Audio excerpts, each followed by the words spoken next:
بسم اللہ الرحمن الرحیم۔ فرمایا کہ ایک بدعتی مولوی تمام بڑے بڑے اکابر دین اور بزرگوں کی تکفیر کرتا ہے، مگر ہم لوگوں کو یہ مشکل ہے کہ ہم اس کو بھی کچھ نہیں کہہ سکتے۔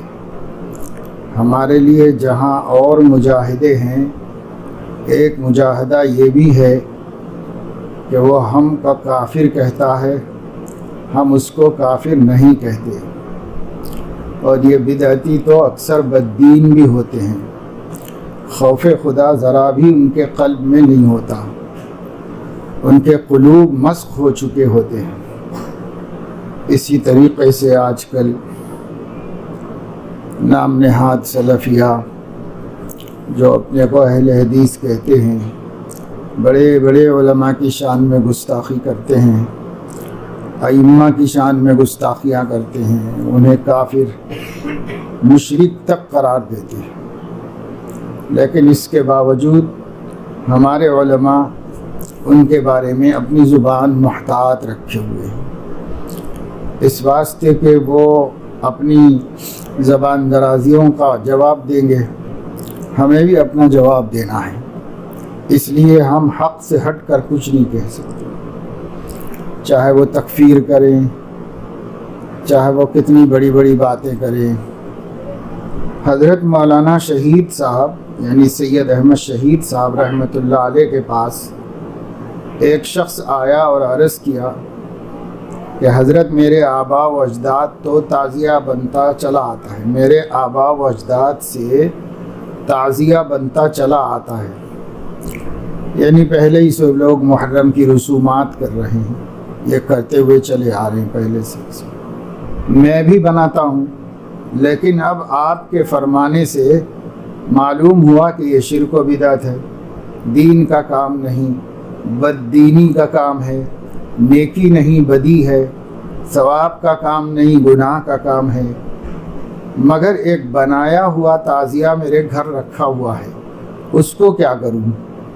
تعزیہ علم جو محرم میں اصلاً تو روافظ کے اعتقادات ہیں، لیکن سنیوں میں عام ہو چکا ہے، سنی لوگ بھی کرتے رہتے، اب ہندو بھی کرتے ہیں، ان کو تو کسی بت کے سامنے جھکنا کیا مشکل ہے، ان کا تو مذہب ہی شرک۔ لیکن پہلے مسلمان بھی کرتے تھے بہت سارے وہ حرکتیں جو شرعاً شرک کہلاتی ہیں، محرم کی رسومات کے حوالے سے کرتے تھے، شرک سمجھ کے تو مسلمان کرتے نہیں ہیں، لیکن مسلمان یہ ایک رسم سمجھ کر کرتے، ضروری سمجھتے ہیں، بہت سی بد اعتقادیاں وابستہ ہیں اس کے ساتھ۔ تو حضرت سید احمد شہید رحمۃ اللہ علیہ، حضرت مولانا اسماعیل شہید رحمۃ اللہ علیہ نے ہندوستان میں اس قدیمی رافضی رسومات کے خلاف بہت کچھ کوششیں کی ہیں، خاص طور سے حضرت مولانا اسماعیل شہید رحمۃ اللہ علیہ۔ حضرت مولانا اسماعیل شہید رحمۃ اللہ علیہ سے تو ان لوگوں کے مقابلے میں کچھ تشدد بھی ہو گیا ہے، یعنی تھوڑا زیادہ سخت موحد بن گئے، کیونکہ سامنے آدمی کے جو مقابلہ ہوتا ہے اس مقابلے میں اعتدال ختم ہو جاتا ہے، زیادہ قوت سے بھیڑنا پڑتا ہے ان لوگوں کے ساتھ۔ تو اکثر لوگ بالکل ہندوانہ زندگی گزارنے لگے تھے، اور روافظ کی بدولت بہت سی شرکیات مسلمانوں میں آ گئی تھی۔ حضرت نے بہت ڈٹ کے مقابلہ کیا، جم کے، اور الحمدللہ ان حضرات کو اللہ تعالیٰ جزائے خیر دے کہ ان کی ہمت کی وجہ سے بات آگے بڑھ سکی، ورنہ جس ملک کے اندر سلاطین خود ان چیزوں میں مبتلا ہوں، وہاں ایک عالم کو مقابلے پہ کھڑے ہونا آسان کام نہیں ہے، لیکن بہرحال انہوں نے کوشش کی، اللہ تعالیٰ نے اس میں کامیابی نصیب فرمائی۔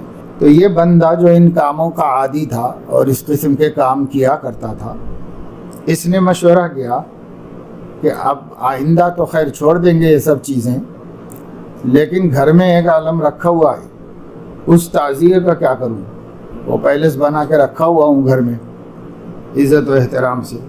حضرت شہید صاحب رحمۃ اللہ علیہ نے جواب میں فرمایا، کرتا کیا؟ توڑ پھوڑ کر جلا پھونک کر الگ کر دے، اور کیا کرتا؟ یہ نہیں، اس لکڑیاں ہوتی ہیں، لکڑیوں پہ کپڑے بڑے پہنائے ہوئے ہوتے، توڑو، پنجہ نکالو، لکڑیاں توڑو، چولہے میں جلاؤ، برابر کر دو، اور کیا کرے گا؟ یہ مشورہ حضرت نے دیا۔ وہ چونکہ ایک زمانے تک اس کی وقت اور احترام کرتا رہا تھا، حضرت کے اس عنوان کا متحمل نہ ہوا اور حضرت مولانا شاہ عبدالعزیز صاحب رحمۃ اللہ علیہ سے جا کر اس واقعے کو اسی طرح عرض کیا۔ حضرت شاہ عبدالعزیز صاحب رحمۃ اللہ علیہ نے فرمایا کہ بھائی گھر جا کر اس کے بند یعنی ڈورے کاٹ ڈالو۔ اس نے بخوشی جا کر اس کے ڈوریاں کاٹ دی۔ معنوں میں ایک عنوان جدا جدا، انہوں نے بھی اس کو کھلوا دینا چاہا، انہوں نے بھی کھلوا دینا چاہا، لیکن ذرا سخت مزاج تھے، سختی کی بات کہی، توڑ پھوڑ آگ میں جلا دے جا کے۔ تو اب جس چیز کا برسوں سے احترام کرتے آئے ہیں، ذرا اس کے لیے بہت مشکل ہو گیا کہ ایسا کرے۔ شاہ صاحب رحمۃ اللہ علیہ نے حضرت شاہ عبدالعزیز رحمۃ اللہ علیہ بڑے محدث تھے، بہت بڑے عالم تھے، انہوں نے کہا کہ بھائی اس کی جو ڈوریاں ہیں وہ ڈوریاں کھول دو، جو چیزیں اس میں باندھی ہوئی ہے تم نے اس کو نکالو، الگ کر دو۔ تو حضرت حکیم الامت فرما رہے معنوں میں ایک، عنوان جدا جدا، لیکن اکثر میں زمین آسمان کا فرق، اثر میں زمین آسمان کا فرق۔ دوسرا واقعہ، حضرت شہید صاحب رحمۃ اللہ علیہ کے پاس ایک شخص آیا اور عرض کیا کہ حضور صلی اللہ علیہ وسلم کی ایک کاغذی تصویر میرے پاس ہے، فوٹو، میں اس کو کیا کروں؟ فرمایا کہ توڑ پھوڑ کر اسے آگ لگا دو، اور کیا کرتے ہو؟ وہ شخص حضرت شاہ عبدالعزیز صاحب رحمۃ اللہ علیہ کے پاس حاضر ہوا اور یہی عرض کیا، سن کر فرمایا کہ وہ تصویر جاندار ہے یا بے جان؟ عرض کیا کہ بے جان۔ فرمایا کہ صاحب تصویر بے جان ہو گئے تھے اور وفات پا گئے تھے، تو ان کے ساتھ کیا معاملہ کیا گیا تھا؟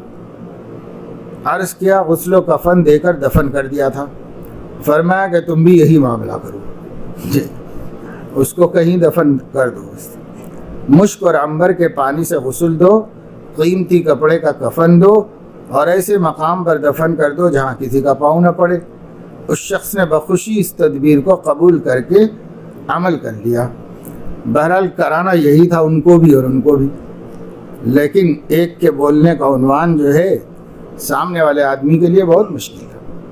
پہلے تو حضور علیہ السلام کی تصویر ہو ہی نہیں سکتی کہیں، لیکن اب ایک آدمی کے دماغ میں بیٹھا ہوا ہے کہ حضور صلی اللہ علیہ وسلم کی تصویر ہے اور بڑے احترام سے چوم چام کے رکھا ہوا ہے برسوں سے، اب اس سے کہہ دیتے کہ جلا دو تو وہ تھوڑی اتنی آسانی سے جلاتا نبی کی تصویر کو۔ مطلب یہ ہے کہ لوگوں کے جذبات کا لحاظ کرتے ہوئے ان کی اصلاح کی جائے تو لوگوں کی اصلاح آسانی سے ہو جاتی ہے۔ حضرت علیہ السلام کا ارشاد ہے، یسروا ولا تعسروا، لوگوں کے لیے دین کو مشکل بنا کے مت پیش کرو، سہولت اور آسانی والے رستے سے ان کو دین پر لاؤ۔ بشروا ولا تنفروا، ثواب اور بڑی بڑی نعمتیں ان کو دکھاؤ، نفرت مت دلاؤ۔ ڈرا کے ہمیشہ جہنم میں جاؤ گے، جلو گے، یہی بولتے رہو گے تو وہ سوچے گا کہ میں متقی بن بھی نہیں سکتا، جنت میں جا بھی نہیں سکتا۔ اب وہ 4 دن دنیا میں جو مزے کرنا ہے کر لو، دوزخ میں ہی جانا پڑے گا، ایسے سمجھے گا۔ اس لیے لوگوں کو خوشخبری کے ذریعے سے دین کے قریب کرو، اچھی چیزیں۔ بس کہیں کہیں ڈرانے کی ضرورت ہوتی ہے، کبھی کبھار ڈرانا الگ چیز ہے، سختی سے اللہ رسول نے بھی ڈرایا ہے، لیکن عموماً ترغیب کا راستہ ترہیب کے راستے سے بہتر ہے۔ خوف دلانے کے سے دین میں لانا اور اللہ سے امید دلا کر اللہ کی نعمتوں، مہربانیوں، اس کے پیار اور مہر کا تذکرہ کر کے اللہ سے مانوس کرنا، یہ دونوں چیزوں میں بہت بڑا فرق ہے۔ اس کا خیال دھیان رکھنا چاہیے۔ یہ لائن سیدھی کرو، یہ سامنے کیسے بیٹھے ہو، یہ والی تم لوگ تھوڑا ہٹو ادھر، ہاں سیدھے بیٹھو ایک لائن میں، لائن سیدھی رکھنا۔ تو اصل میں ترتیب ایسی ہی ہے کہ آدمی خود تو اپنی ذات کے معاملے میں جتنا اعلیٰ درجے پر قائم رہنا چاہتا ہے اتنا اعلیٰ درجے پر رہے، جہاں تک اللہ توفیق دے دے اعلیٰ سے اعلیٰ درجے پر عظیمت کے پہنچ جائے۔ لیکن عوام الناس جن کی تربیت ہو رہی ہے، جن کو آہستہ آہستہ اسلام کی طرف لا رہے ہیں، اصلاح کر رہے ہیں، تو ان کے لیے رخصتوں اور سہولتوں کے ساتھ راستہ ان کا بنایا جائے۔ اب وہ اپنی ہمت سے آگے بڑھیں گے تو بڑھیں، جتنا بڑھیں، جہاں تک بڑھیں، اللہ نے ہر ایک کو حوصلہ دیا ہے، اس حوصلے سے وہ آگے بڑھیں گے۔ لیکن ہم ہی ان لوگوں کو بے ہمت کر دیں، مایوس کر دیں، تو کہاں آگے بڑھے گا بیچارہ، وہیں سے دوسرا رستہ دیکھ لے گا۔ یہ طریقہ تھا۔ حضرت علیہ السلام کے پاس ایک صحابہ آئے، صحابہ ہی میں سے تھے، نوجوان تھے۔ انہوں نے مجلس بیٹھی ہوئی تھی، وہاں کھڑے ہو کے زور سے سلام کیا اور ایک سوال کیا، اور یہ کہا کہ یا رسول اللہ، مجھے زنا کرنے کی اجازت دے دیجیے۔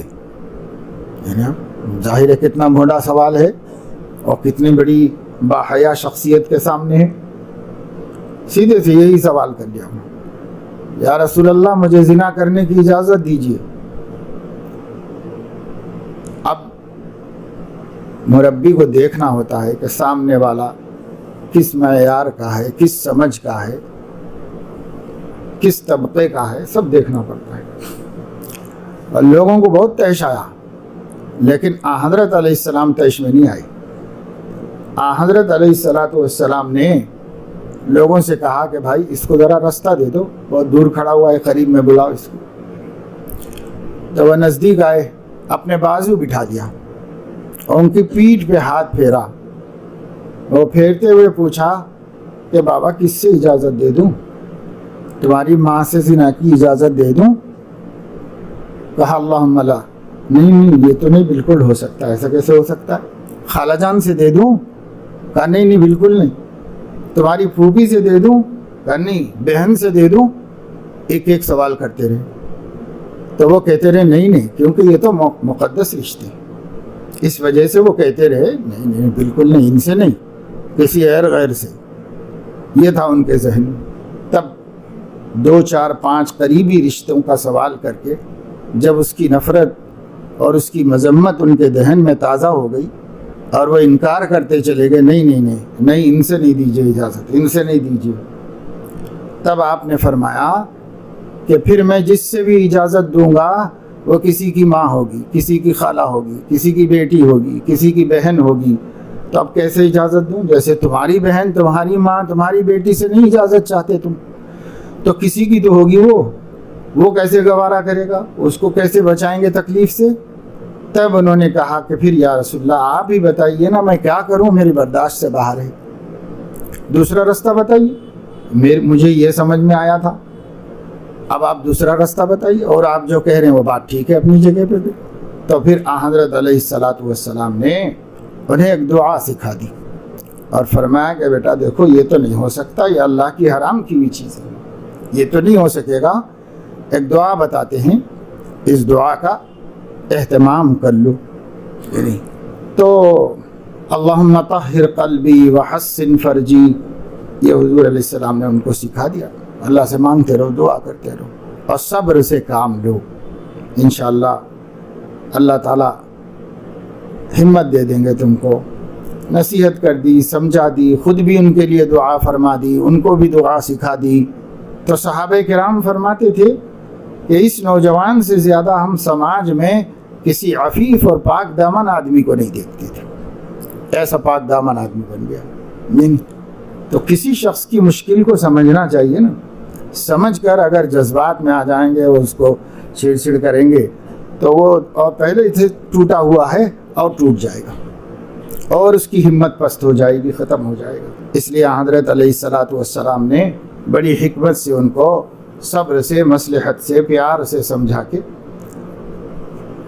اور کیا وہی جو اللہ کا حکم تھا۔ رعایت تو کچھ بھی نہیں کی، کسی قسم کی رعایت نہیں کی، لیکن حکمت سے اس کو گناہ سے بچا دیا۔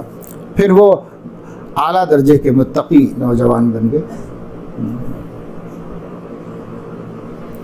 حضرت فرماتے ہیں، حضرت تھانوی رحمۃ اللہ علیہ، کہ حضرت مولانا شہید صاحب رحمۃ اللہ علیہ حضرت شاہ عبدالعزیز صاحب رحمۃ اللہ علیہ کی طرح تعلیم میں ایسے لطائف کی رعایت نہ فرماتے تھے، اس لیے لوگ حضرت شہید صاحب رحمۃ اللہ علیہ کی تعلیم کے متحمل نہ ہوئے، اور حضرت شاہ عبدالعزیز صاحب رحمۃ اللہ علیہ کی تعلیم عوام کے ذوق کی رعایت کے ساتھ ہوتی تھی، اس کے لوگ متحمل ہوئے۔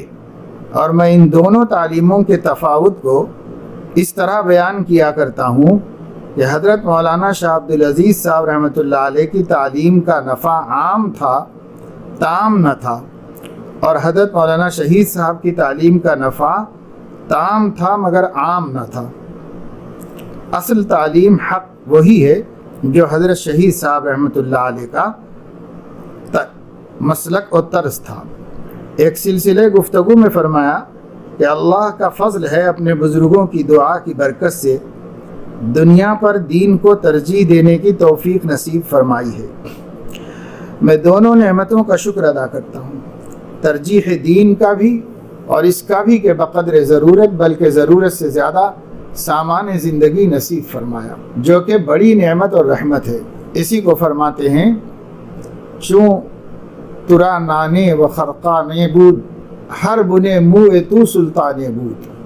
جب تجھے روٹی و کپڑا میسر ہے تو ہر بال سے تو بادشاہ ہے۔ حضور صلی اللہ علیہ وسلم فرماتے ہیں من اصبح آمنا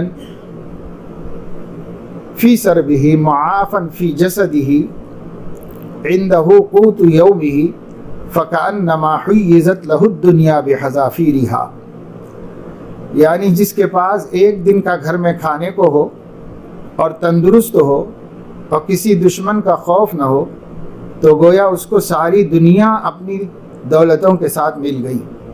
اس حصی رزق کا بھی معاملہ بڑا نازک ہے، جس قدر حق تعالی عطا فرمائے اس کی قدر کرنا چاہیے، ہرگز کفران نعمت نہ کرنا چاہیے۔ اس کے فقدان یا نقصان پر صبر کرنا ہر شخص کا کام نہیں ہے، ایمان خطرے میں پڑ جاتا ہے۔ باقی خواص کا دوسرا معاملہ ہے۔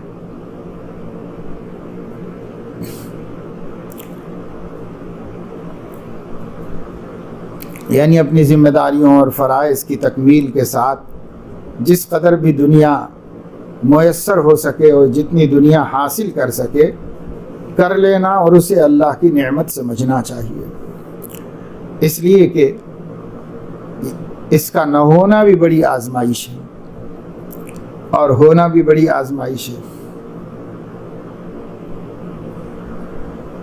اپنی طرف سے خواہ مخواہ دنیا کو ٹھکرا نہ دے، پتہ نہیں آگے تکالیف کو برداشت کر سکے گا نہیں کر سکے گا، اس لیے جو اللہ تعالیٰ میسر فرمائے خوشی سے لے لے اور اللہ تعالیٰ کا شکر گزار رہے۔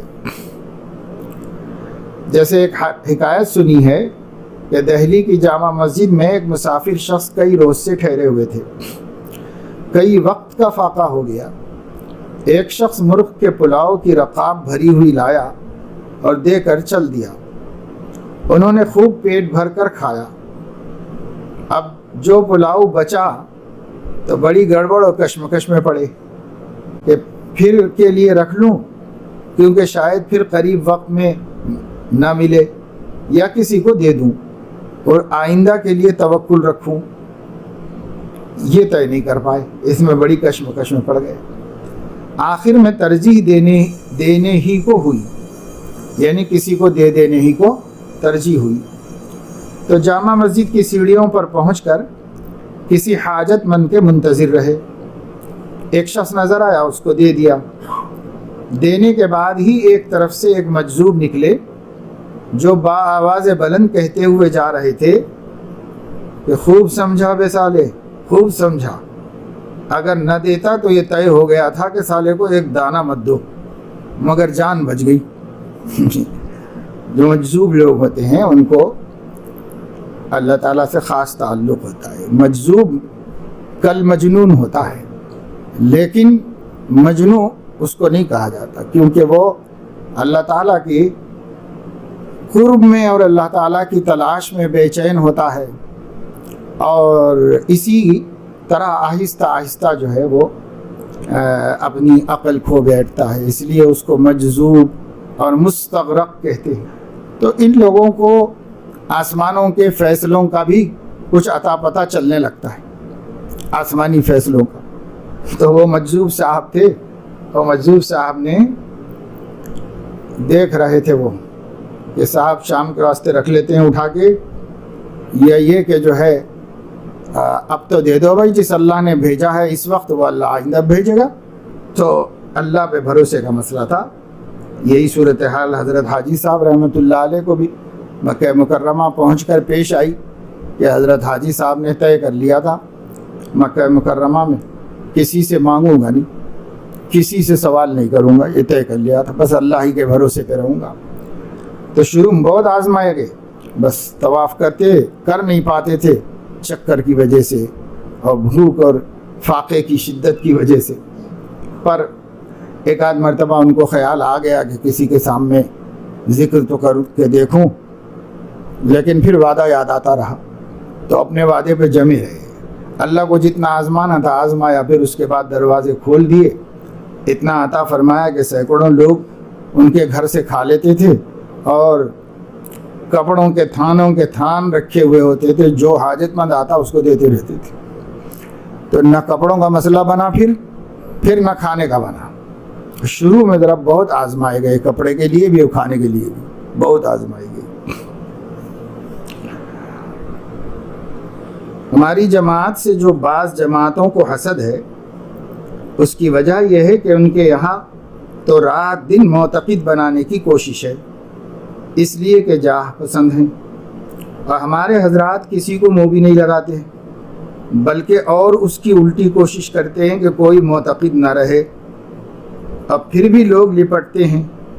بس اس پر حسد ہے کہ کیا بات ہے کہ انہی کے معتقد بڑھتے رہتے ہیں. میں کہتا ہوں کہ اللہ سے تعلق بڑھاؤ اور ان خرافات کو چھوڑو، دیکھو پھر تمہارے بھی معتقد بڑھ جائیں گے. اہل اللہ نہایت رحم دل ہوتے ہیں. ایک مرتبہ قاری عبد الرحمن صاحب پانی پتی رحمہ اللہ کی ایک شخص نے دعوت کر دی اور بجائے کیوڑا کے فیرینی میں کافور ڈال دیا. لوگوں نے ناک منہ چڑھایا. فرمایا کہ ناگواری کا اظہار نہ کیا جاوے، اس سے دعوت کرنے والے کی دل شکنی ہوگی، اور خود بھی اسی کو نوش فرما دیا. بہت بڑے قاری تھے ہندوستان میں حضرت قاری عبد الرحمن صاحب پانی پتی رحمہ اللہ. اور ہمارے قریب کے بزرگوں میں حضرت مولانا مفتی محمود حسن صاحب گنگوہی رحمۃ اللہ علیہ، وہ کانپور میں پڑھاتے تھے. ایک آدمی بار بار کہتا تھا حضرت سے کہ کبھی میرے گھر چائے پی لیجیے گا، کبھی میرے گھر چائے پی لیجیے گا، کہتا تھا. اور اس کا خود اپنا گھر نہیں تھا، وہ بھی مسافر ہی تھا، کسی جگہ رہتا تھا، گھر والے نہیں تھے ساتھ میں اس کے، مگر برابر اپنے روم پہ لے جانے کی حضرت کو خواہش ظاہر کرتا. تو ایک دن حضرت نے کہا چلو تمہارے یہاں چائے پیئیں گے. تو بہت خوش ہو گیا، گھر لے گیا. اور وہ جلدی اندر خود ہی چائے بنایا، تیار کیا، اور جلدی میں خوشی میں کچھ سجھائی نہیں دیا. اس کے اندر چائے میں شکر ڈالنے کے بجائے نمک ڈال دیا. اور حضرت چونکہ بہت گرم اور بہت میٹھی چائے پیتے تھے تو خوب ڈالا، جی بھر اس میں ہم نے ڈال کے چائے وائے تیار کر کے لے کے آیا پیالی میں رکھ کے.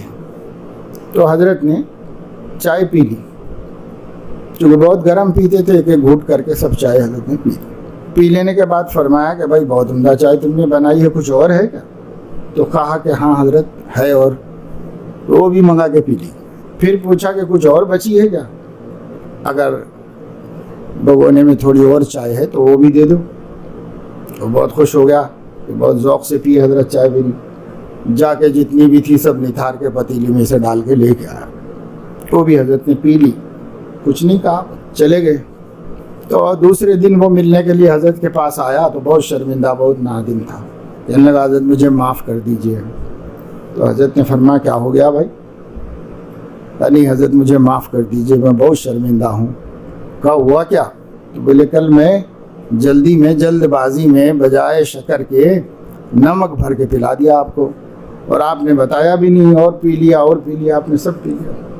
کہا بھائی اتنی ساری میں تو اس لیے پیا تھا کہ تجھے بعد میں پتہ نہ چلے اور شرمندگی نہ ہو، کہ بعد میں بچی ہوئی پیے گا جا کے تو پتہ چل جائے گا. اس سے بچانے کے لیے جتنی تھی سب منگا کے پی لیا تھا، پھر بھی پتہ چل گیا تجھے۔ تو کہنے لگا کہ ہاں، جب میں آپ کے جانے کے بعد اندر گیا، دیکھا شکر کا باٹل ویسے ہی رکھا ہوا ہے، نمک کا خالی ہو گیا ہے، تب مجھے سمجھ میں آیا کہ میں کیا گڑبڑ کیا۔ کہا اچھا چلو کوئی بات نہیں، ایسا ہو جاتا ہے۔ لیکن ظاہر ہے کہ ایک عام آدمی ہے، لیکن بہرحال اس کے ایمان کا، اسلام کا احترام کیا۔ ایک مسلمان ہے، بہت خوشی سے بلایا ہے، کہیں دل ٹوٹ نہ جائے اس کا۔ دل بدستار کے کسے باشی، ایک صاحب کے سوال کے جواب میں فرمایا کہ استواء علی العرش کے متعلق جو لکھا ہے بہت ہی ڈرتے ڈرتے لکھا ہے کہ کہیں حدود سے تجاوز نہ ہو جائے۔ اپنے نزدیک تو بہت ہی احتیاط سے کام لیا ہے، بہت ہی نازک بحث ہے، اور جن پر خشیت غالب ہے ان کو تو ڈر ہی لگتا ہے، اور جو اس سے کورے ہیں ان کے نزدیک تو یہ ایک معمولی چیز ہے۔ اللہ بچائے جرت سے، میرا تو یہ لکھنے کے وقت ہاتھ تک کانپ رہا تھا، اور قلب کی کیفیت احاطہ بیان سے باہر ہے۔ بڑی نازک بات ہے، مگر ضرورتاً قلم اٹھایا تھا۔ اب تو ٹائم پاس کرنے کا موضوع ہے، یہ مسئلہ نکالو، بس جس کے جو جی میں آیا بولتے رہو، یہ مسئلہ اٹھاؤ، جس کے جو جی میں آیا بولو، لا حول ولا قوت الا باللہ۔ بہت سے اہل علم کو بھی بیکار بحثوں کا ذوق ہو گیا ہے، خام خواہ لمبی چوڑی بحثیں لے کے بیٹھتے ہیں، بالخصوص حق تبارک و تعالی شانہ کی ذات سے متعلق، ان کی صفات سے متعلق جو صاف صاف باتیں ہیں اس سے زیادہ باریکیوں میں نہ جائے اور خامخواہ کی بحثوں میں نہ پڑے۔ عقیدۃ الطحاوی میں ہے کہ اللہ تعالیٰ نے جو اس علم کو مفقود رکھا ہے، علم موجود کو چھوڑ کر جو شخص علم مفقود میں پڑھنے کی کوشش کرتا ہے تو اس دریا میں گھس کر جب نکلتا ہے تو بجائے کوئی کام کی اور ایمان کی بات لے کر نکلنے کے، نامراد اور ناکام یہاں سے الٹا نقصان اٹھا کر نکلتا ہے۔ اس لیے علم موجود پر اکتفا کرو۔ اللہ نے جس علم کی بساط لپیٹ دی ہے اپنے بندوں سے، اس کی نبی نے خبر نہیں دی ہے، نبی نے جس کی شرح نہیں کی ہے، نبی نے جس کی تفصیل نہیں بتائی ہے، اس کی تفصیل میں کیوں جانا چاہتے ہو؟ اس کو اجمالاً ہی مان لو۔ اگر ہم متحمل ہوتے تو اللہ تعالیٰ بیان کرتا اور نبی اس کو ہمارے سامنے رکھتے، بس اتنا سمجھ کے چھوڑ دینا چاہیے۔ اپنی اپنی عقلیں ماضی میں بھی لوگوں نے لڑائی ہیں اور فرقے بن گئے، گمراہیوں میں چلے گئے۔ آج بھی جو لوگ ایسا کر رہے ہیں وہی گمراہ ہو رہے ہیں، اور جن لوگوں کے ہاں سمعنا و اطعنا ہے وہ ماشاءاللہ ہدایت پہ قائم ہے، دین میں ترقی کر رہے ہیں، قرب الہی بڑھتا جا رہا ہے، اپنے کام سے کام رکھیں۔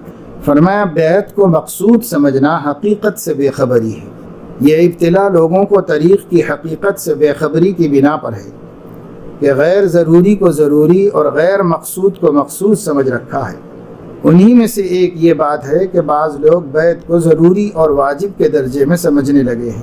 حضرت بیعت فرمانے سے پہلے بہت سے لوگوں کے لیے اس حقیقت کو واضح فرماتے تھے کہ بیعت کوئی واجب چیز نہیں، ہاں تعلیم، صحبت اور اصلاح ضروری ہے۔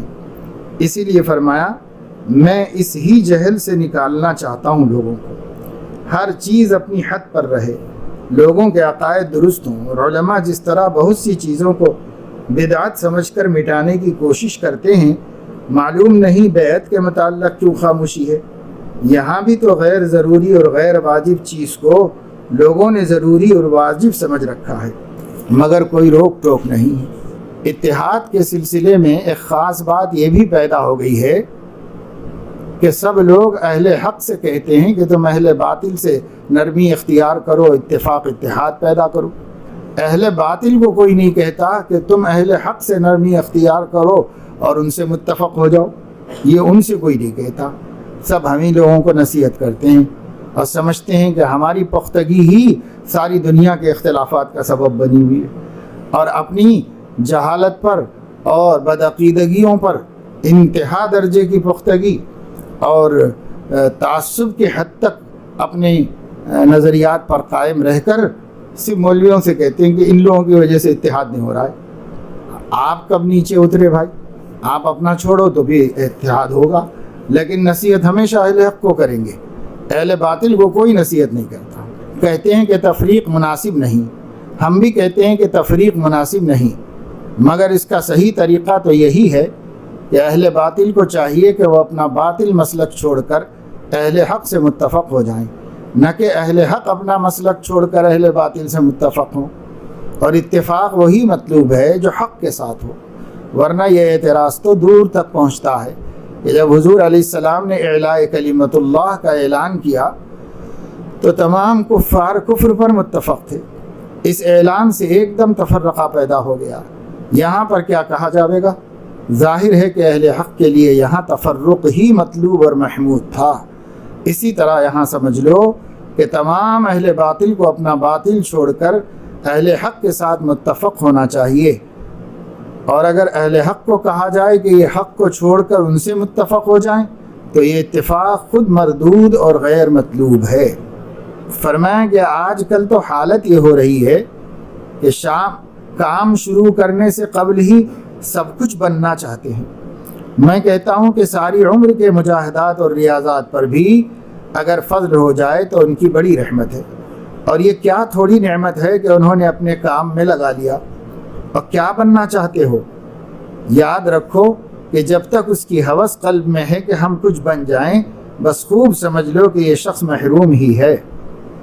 ہوسوں کو فنا کرو اور خدمت میں مشغول رہو اور فضل کا امیدوار رہو، مایوس نہ ہو، اپنی ناقابلیت پر نظر کر کے ڈرتے رہو، اٹھو چلو پھر دیکھو جو ہم کو دشوار نظر آ رہا ہے اللہ تعالیٰ اس کو کیسا سہل فرما دیتے ہیں۔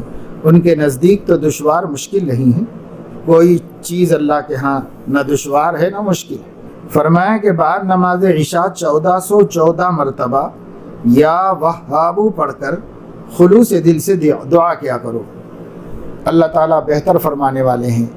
آج کل رزق کے معاملے میں مخلوق کثرت سے پریشان ہے، حق تعالیٰ اپنا رحم فرمائے۔ میرا تو بڑا دل دکھتا ہے جب کسی کی معاشی پریشانی سنتا ہوں۔ فرمایا کہ انسان کو چاہیے کہ کوئی بات ایسی نہ کرے کہ جس سے دوسروں کو تکلیف اور اذیت پہنچے، یہ نصف سلوک بلکہ ایک معنی میں پورا سلوک ہے، ہم سے کسی کو تکلیف نہ پہنچے۔ حضرت کے ہاں جتنی تربیت ہوتی تھی وہ انسان بنانے کے لیے ہوتی تھی۔ فرمایا کرتے تھے کہ جس کو پیر بننا ہو کہیں چلے جاؤ، انسان بننا ہو تو یہاں آؤ، میں انسان کیسا ہوتا ہے سکھاتا ہوں، بتاتا ہوں، بناتا ہوں۔ انسان بنو، انسان کامل ہی ایمان کی برکت سے اور اعمال صالحہ کی برکت سے خدا کا مقرب ہوتا ہے، اور آدمی میں انسانیت نہ ہو اور اعمال ہوں اور مجاہدات ہوں اور ریاضات ہوں، یہ قرب الہی کا وسیلہ نہیں بنتی۔ ایک ایک مخلوق کی اذیت اس کو بجائے بلندی پر جانے کے گڑھے میں گراتی رہتی ہے مذلت کے۔ اس لیے انسانیت پہلی چیز، انسانیت کا بڑا خیال دھیان رکھنا چاہیے۔ اس لیے حضرت فرماتے تھے کہ بھائی ایسی زندگی گزارنا سیکھ لو کہ کسی کو تکلیف نہ ہو، اور اتنی بڑی بات مجدد طریق و تصوف ہونے کی حیثیت سے فرما رہے ہیں کہ یہ نصف سلوک ہے، بلکہ ایک اعتبار سے کل سلوک یہی ہے کہ آدمی سے کسی کو تکلیف نہ پہنچے، ایسے زندگی گزارو، کسی کو تکلیف نہ دو۔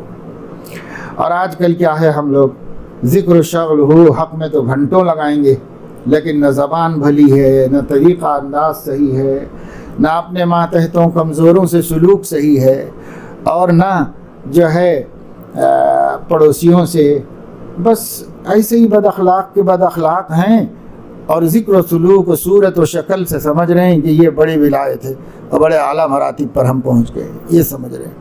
حضرت کے ہاں جو چیز سب سے بنیادی تھی وہ یہ تھی کہ آدمی بنو، آدمیت میں نور چمکتا ہے۔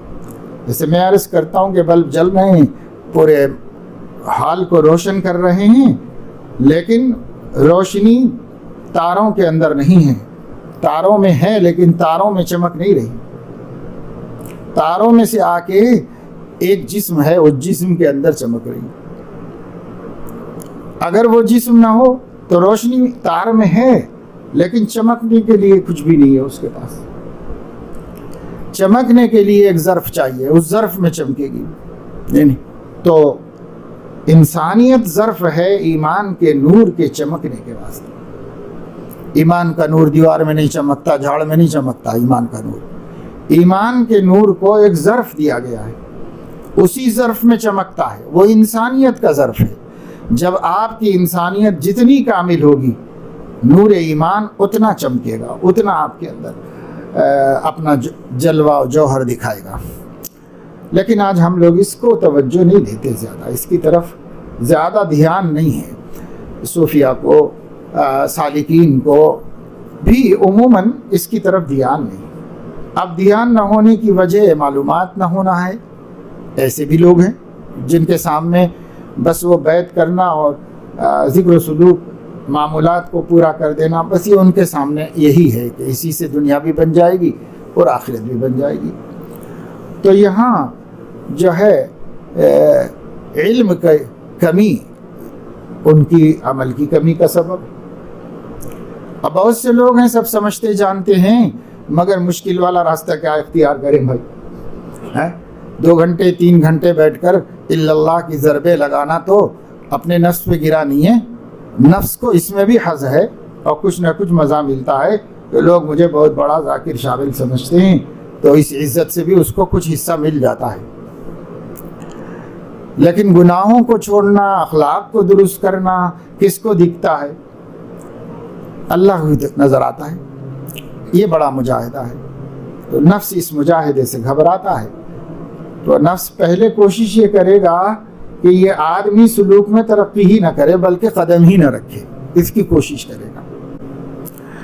لیکن اگر رکھ دیا آپ نے قدم، عزم پختہ ہو، ارادہ مضبوط ہو، تو اب وہ دوسرا پینترا کرے گا۔ وہ یہ کرے گا کہ مقاصد سے ہٹا دے گا اور جو چیزیں غیر مقصود ہیں اس کو اہمیت دے کے اس کے سامنے رکھ دے گا۔ اب وہ بیچارہ اسی میں اپنا مجاہدہ کر رہا، ریاضت کر رہا، مشقتیں کر رہا، مخلص ضرور ہے لیکن محنت غلط کر رہا ہے۔ تو خلوص کے ساتھ غلط کام نفع تو نہیں دیتا۔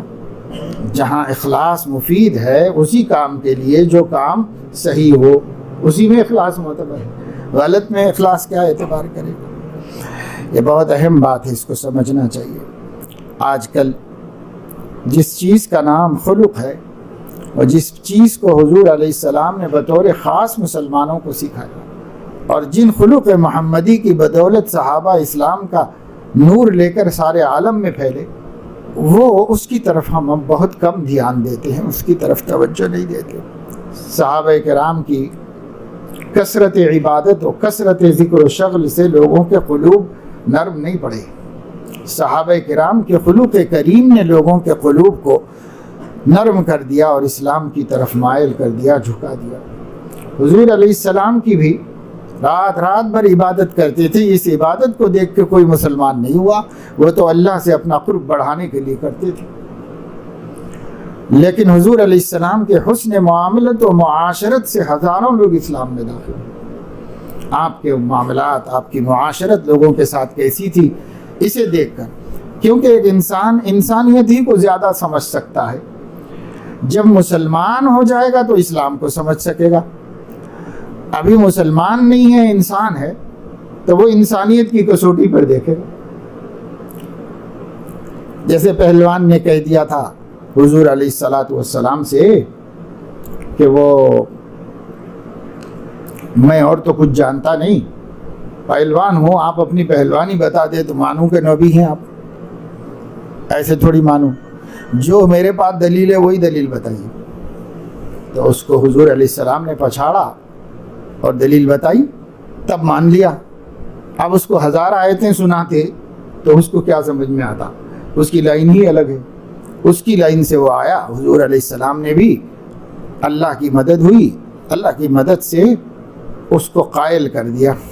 قائل ہوا تو پھر گھائل ہوا اور پھر آپ کی بات مان لی اس نے۔ فرمایا کہ کیا کوئی کسی بات پر ناز کرے، کیا کوئی کسی بات پر ناز کرے۔ ہمارے حضرت حاجی صاحب رحمۃ اللہ علیہ کی یہ حالت تھی کہ جب کوئی مشائخ میں سے ملاقات کے لیے آتے اور حضرت کے کمالات کی تعریف کرتے، ان کے چلے جانے کے بعد فرمایا کرتے تھے کہ اللہ میاں کی ستاری ہے کہ اہل نظر کی نظر سے بھی میرے عیوب چھپا رکھے ہیں۔ سبحان اللہ، کیا تواضع ہے۔ ایک ہفتہ گزر چکا، اب ہمیں نہیں معلوم کہ آپ نے اس ہدایت پر عمل کر لی کہ نہیں کر لی. جتنے طلباء ہیں اس مجمع میں سب کی نماز سنت کے مطابق ہو گئی کہ نہیں ہو گئی. اس کے لیے ہم نے کہا تھا کہ خود فکر کرو. ہر شخص فکر کرے کہ میری نماز سنت کے مطابق ہو جائے، اور اس کے لیے 2 ساتھی بن جاؤ. 51 سنتیں ہیں احناف کے ہاں. ان سنتوں کے مطابق اپنی نماز کا دوسرے سے اطمینان کرو. میں 2 رکعت پڑھتا ہوں، آپ دیکھیے، جہاں جہاں ٹوکیے مجھے بتاتے جائیے یہ غلط ہو رہا ہے، یہ غلط ہو رہا ہے. پھر وہ ساتھی اس کے ساتھ پڑھے. کبھی جمعے کے دن کسی رات میں کسی وقت آج کا مطالعہ روک کر، اس واسطے کہ سارا پڑھنا پڑھانا تو عمل کے واسطے ہے. اگر عمل کی فکر نہیں ہے تو کیا فائدہ ہے پڑھنے پڑھانے کا. سب بالغ ہیں ماشاءاللہ. جب بالغ ہیں تو بلوغ کے ساتھ ہی تمام احکام کے مکلف و مخاطب ہو چکے ہیں. اس لیے آپ سے گویا اللہ کے رسول صلی اللہ علیہ وسلم اپنی زبان حال سے فرما رہے ہیں، اور آپ محسوس کریں کہ گویا مجھ سے کہہ رہے ہیں اور میرے کان میں مبارک آواز آ رہی ہے، صلو کما رأیتمونی اصلی. اور یہ جو حدیثیں پڑھ رہے ہیں اور یہ جو فقہ پڑھ رہے ہیں، اگر نماز بھی صحیح نہیں ہوئی تو کیا فائدہ ہے. اس لیے بعض کو سیدھے کھڑے نہیں آ رہا ہے، بعض لوگوں کی انگلیاں قبلے کی طرف نہیں ہے، بعض لوگوں کو قاعدے میں صحیح بیٹھنے کی مشق نہیں ہے، بعض لوگ کسی طرح.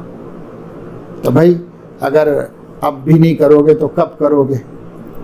تو پھر یاد دہانی کراتا ہوں کہ اپنی نماز مدرسے کے رہنے کے زمانے ہی میں سنت کے مطابق کر لو. بعد میں آپ کو فرصت نہیں ملے گی.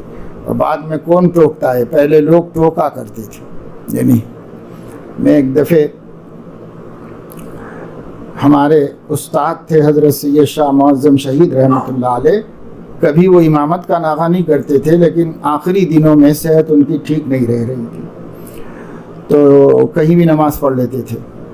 تو ایک دن اکبری میں آ کر نماز پڑھے، اور نماز کے بعد نماز پڑھ کے چلے گئے، بس ختم. دوسرے دن مدرسے میں ملے تو حضرت نے فرمایا کہ بھائی رکوع سے اٹھ کر کھڑے ہونے کے بعد ہاتھ پیچھے کی طرف نہیں جانا چاہیے، اپنے جسم پر رک جانا چاہیے. آ کر کے پیچھے تھوڑا سا چلا جاتے ہیں، ہاتھ اٹھا کے چھوڑتے ہیں، پیچھے چلا. ایسا نہیں ہونا چاہیے. اب ایسے لوگ ہوتے تھے اساتذہ تو ضروری سمجھتے تھے بتا دینے کو ضروری سمجھتے تھے. ایک دن اور نماز مدرسے کی مسجد میں پڑھایا تو حضرت نے نماز کے بعد یہ فرمایا کہ دیکھو بھائی، یہ ایک پیر کی انگلیاں پوری قبلے کی طرف نہیں رہی، پیچھے ہی تھے حضرت.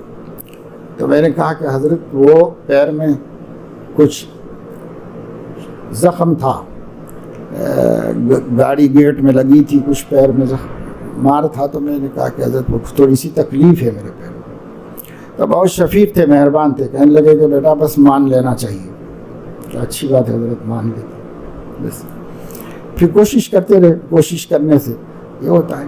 حضرت حکیم اختر صاحب رحمۃ اللہ علیہ کو گاڑی میں بٹھایا اور گاڑی کا ڈور بند کر کے میں پیچھے ہٹا تو فرمایا ادھر آؤ. قریب گئے تو کہا کہ سرحد پہ آگ لگ رہی ہے.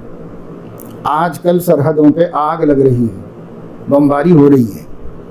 تو جلدی ذہن گیا نہیں کیا. پھر حضرت نے جو ہے بتایا کہ پاجامہ جو ہے ٹخنے سے بہت اونچا ہونا چاہیے، نمایاں اونچا ہونا چاہیے ٹخنے سے. اس کو سرحد کہا، چونکہ اس وقت ہندوستان پاکستان کی سرحد پہ بمباری ہو رہی تھی. تو حضرت نے فرمایا آج کل سرحدوں پہ بمباری ہو رہی ہے، اور بتلانا یہ چاہتے تھے کہ سرحد تک پہنچ گیا ہے پاجامہ، اس سے اونچا رہنا چاہیے. اب دیکھتا ہوں کتنے طالب علم صفوں میں سامنے نظر آتے ہیں، ان کے پاجامے ٹخنے کے نیچے ہوتے ہیں. اب تو علماء اور اساتذہ کو بھی ٹوکنا پڑتا ہے کہ یہ پاجامہ کدھر جا رہا ہے، ٹوکنا پڑتا ہے. یہ سب دین کا ذوق نہ ہونے کا نتیجہ ہے، مدرسوں میں تربیت نہ ہونے کا نتیجہ ہے. ٹوکنے کا پہلے لوگوں کا بڑا معمول تھا، ان کے ٹوکنے سے بچے سیکھتے تھے. آج تک کبھی اس دن ایک دن حضرت کے فرمانے کے بعد سے نفرت سی ہوگی، بس اب کبھی نہیں آتا. اور جس کو دیکھو غصہ آتا ہے، اور خود کے لیے بھی بالکل قابل قبول نہیں ہے. یہ ہمارے اکابر کی خیر، ایک تو زبان میں برکت تھی، اور دوسرے یہ کہ ٹوکنے کا ہمارے بڑوں کا معمول تھا. اب ٹوکتے نہیں کوئی بھی، اس وجہ سے ہم لوگوں کی جوں کہ توں رہتے ہیں. اس لیے عزیزو اللہ کے لیے اپنی نماز درست کرو. اسلام میں نماز سے بڑھ کر کوئی نعمت نہیں ہے، سب سے بڑی نعمت ہے. اس کو اعلیٰ درجے کی بنا لو، اور اعمال ہمارے جیسے ہیں ویسے ہیں. کم سے کم ایک عبادت نماز تو اعلیٰ درجے کی بناؤ، عین سنت کے مطابق ہمارا ظاہر ہو جائے. پھر اس کے باطن کا جو کمال ہے وہ اللہ تعالیٰ ظاہر کے اندر سنتوں کا اتباع کرنے کی برکت سے اپنی قدرت سے عطا فرما دیں گے، اپنی قدرت سے اللہ تعالیٰ عطا فرما دیں گے. بعض بزرگوں سے سنا ہے کہ اختیاری سنتوں کی پابندی کی برکت سے غیر اختیاری سنتوں میں بھی اللہ موافق کر دیتا ہے نبی کی. اللہ تعالیٰ توفیق عمل نصیب فرمائے. سبحانک اللہم و بحمدک.